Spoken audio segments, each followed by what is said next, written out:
क्या लाया है, जंजीर बढ़ाकर साथ मुझे नाना, इलेक्ट्रोल वोट बढ़ाकर साथ मुझे, हाथ दुर्योधन बात मुझे, हाथ दुर्योधन बात मुझे। साथियों, एबीवीपी के लिए एक शेर है कि जब नाश मनुष्य पर छाता है, जब नाश मनुष्य पर छाता है, पहले विवेक मर जाता है, पहले विवेक मर जाता है।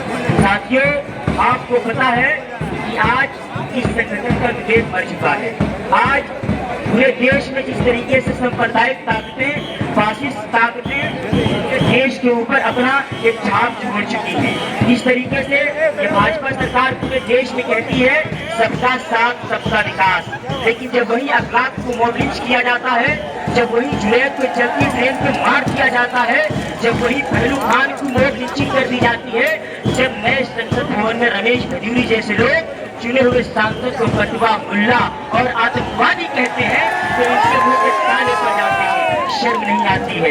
ये एक सिंबॉलिक अटैक नहीं है, बल्कि ये घरों से निकल करके आपके संसद भवन तक पहुंच चुका है, सड़कों तक आ चुका है। ये अटैक अब आपके घर दीवार तक पहुंच चुका है। इनको बता देना चाहता हूँ कि ये अटैक अब किसी को ओर पड़ रहा है, बल्कि ये जीनोसाइड है। ये भाजपा पार्टी कहती है कि हम महिला का सम्मान करते हैं, हम नारी शक्ति का सम्मान करते हैं। मैं पूछना चाहता हूँ कि जब महिला पहलवानों ने दिल्ली की सड़कों पे ब्रिजभूषण सिंह के खिलाफ आवाज उठाई थी, तो रात की तारीकी में उनके ऊपर किस तरीके से बर्बरता किया गया, उनके ऊपर लाठियां बरसाई गई, उस वक्त हमारे देश के प्रधानमंत्री कहाँ थे? मैं पूछना चाहता हूँ कि जिन हाथों से साक्षी मलिक ने हिंदुस्तान के तिरंगे को उठाया था, उसी हाथ से उसने जूता उठा करके रख दिया था कि मैं छोड़ती हूँ पहलवानी। मैं पूछना चाहता हूँ, मैं पूछना चाहता हूँ अपने देश के प्रधानमंत्री से, जब मणिपुर की धरती पर हमारी माँ बहनों के साथ ने रेप किया था और उनको निर्वस्त्र करके उनकी सोशल मीडिया पे वीडियो वायरल की थी, हमारा देश का बेशरम प्रधानमंत्री उस वक्त प्रचार मंत्री का भूमिका निभा रहा था।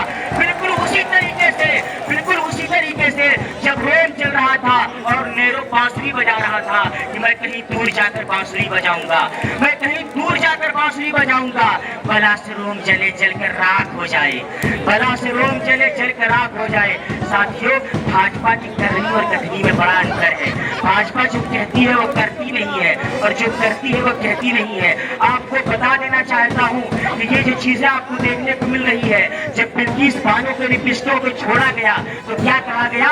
ये सुशील और सभ्य लोग हैं। मैं पूछना चाहता हूँ यहाँ पर मौजूद लोगों से, क्या कोई रेपिस्ट भी सुशील हो सकता है क्या? क्या कोई रेपिस्ट भी सभ्य हो सकता है क्या? मैं पूछना चाहता हूँ कि किसी रेपिस्ट को सुशील कह करके सलाखों के पीछे से निकाल करके फिर रेप करने का परमिशन देने की इजाजत सिर्फ और सिर्फ भाजपा दे सकती है।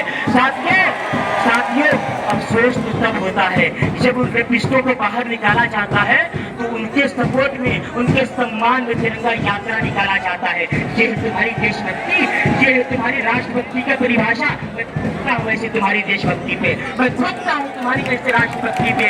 जिस देशभक्ति में तुम रेपिस्टों के सम्मान में तिरंगे का इस्तेमाल करते हो। दोस्तों, आज ये अटैक सिर्फ आदिवासियों पे नहीं है, आज ये अटैक मुसलमानों पे नहीं है, बल्कि अगर आप दलितों को देखेंगे तो गुजरात की धरती पर जिस तरीके से दलित को ह्यूमिलिएट किया गया, मध्य प्रदेश की धरती पर जिस तरीके से पेशाब की गई, पूरी दुनिया की आंखों के सामने है। जिस तरीके से हमारे देश के प्रधानमंत्री ने पिछड़ों और अति पिछड़ों के साथ अपने आप को ओबीसी कहकर छलावा किया है, पूरी दुनिया के सामने है।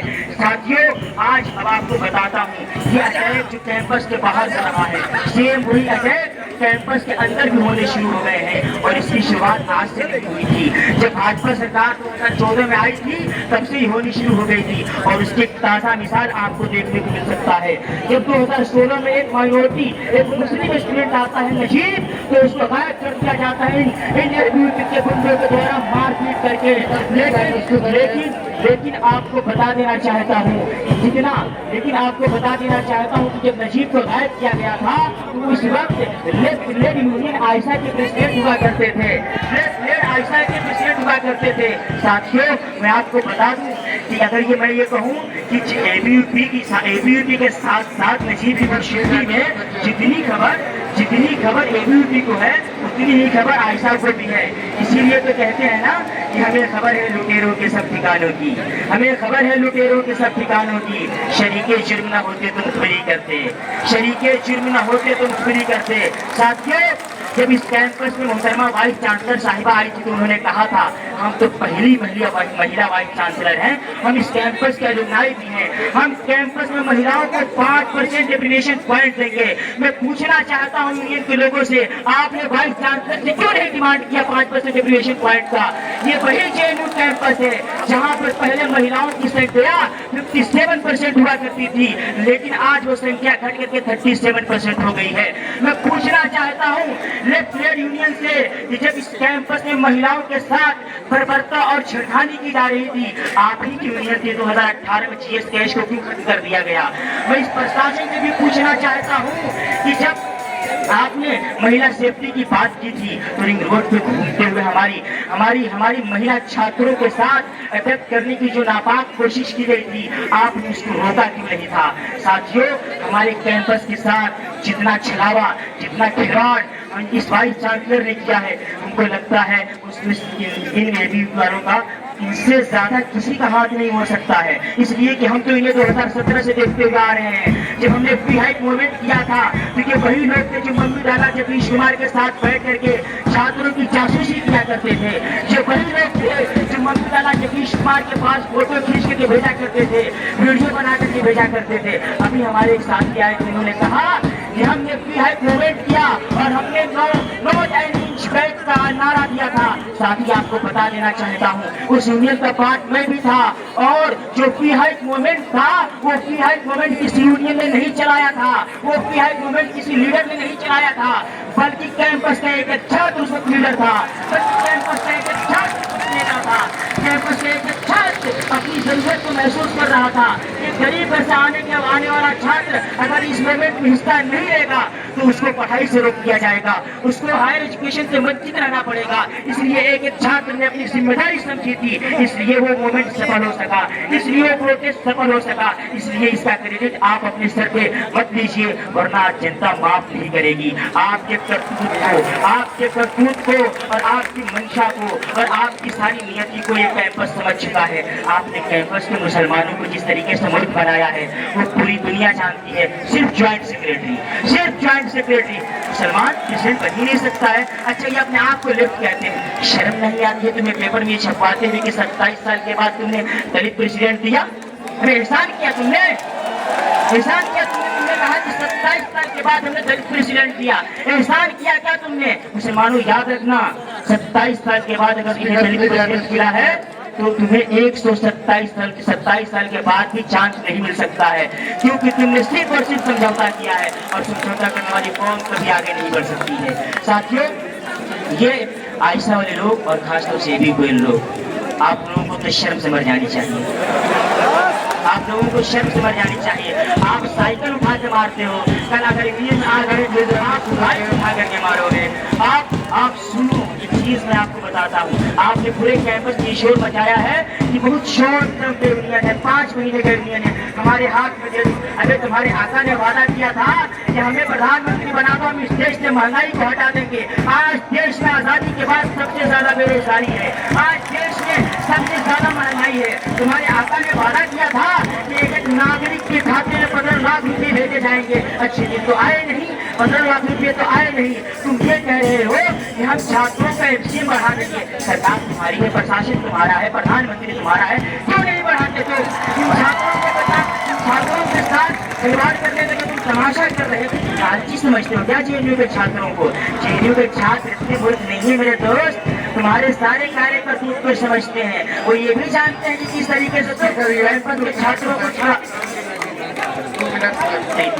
वो भी जानते, तुमने कैंपस के छात्रों के साथ छलावा किया है। वो ये भी जानते हैं कि जब तुम यूनियन में आओगे तो तुम यहाँ पर एमसीएम नहीं बढ़ाओगे, बल्कि इस कैंपस के छात्रों के साथ मिल करके एक नया काम चलाओगे। तो चलो भाई, अब गुंडागर्दी का ग्रुप बनाते हैं, गांव देहात का सारा कार्य जो गांव में छोड़ गया था यहाँ पर शुरू करते हैं। शर्म आनी चाहिए। तुम्हारे प्रधानमंत्री ने कहा था 2014 में जीतने के बाद कि हम उस देश से आते हैं, अमेरिका में जाकर के उस देश से आते हैं जहाँ पर 65% आबादी युवाओं की है, जाकर के आज युवाओं से उनके बारे में पूछो, उन माओ से पूछो जिनके बच्चे बेरोजगारी की वजह से फांसी के फंदे पे रहने जा रहे हैं, उन माओ से पूछो जिनके बच्चे बेरोजगारी की वजह से इलीगल माइग्रेशन का शिकार हो रहे हैं, उन माओ से पूछो।